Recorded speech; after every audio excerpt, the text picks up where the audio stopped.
पत्रिग्रामसमुद्भूतं द्वारकामायिवासिनं भक्ताभीष्टप्रदं देवं सायिनाथं नमाम्यहं।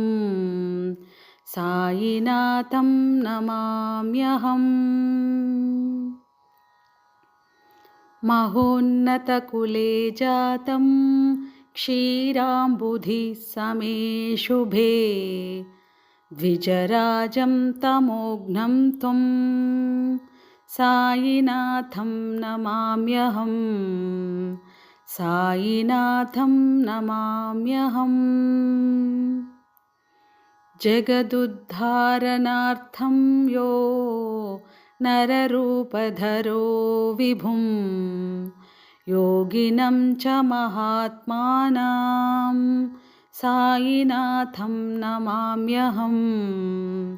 सायिनाथं नमाम्यहम्।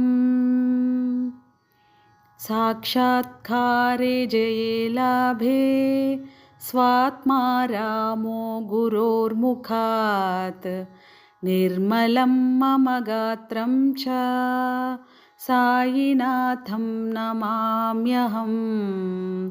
सायिनाथं नमाम्यहम्।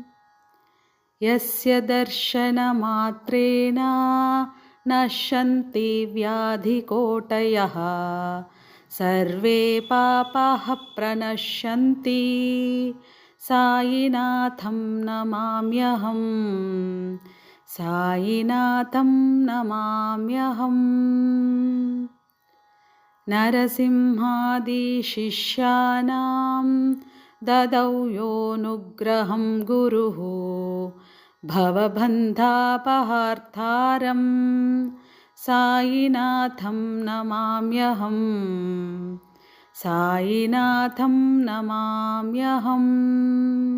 धनाढ्याञ्च दरिद्राण्यः समदृष्टेव पश्यति करुणासागरं देवं सायिनाथं नमाम्यहम्। सायिनाथं नमाम्यहम्। समाधिस्थोऽपि यो भक्त्या समतीर्थार्थदानतः अचिन्त्यं महिमानन्तं सायिनाथं नमाम्यहम्। सायिनाथं नमाम्यहम्। सायिनाथं नमाम्यहम्। सायिनाथं नमाम्यहम्।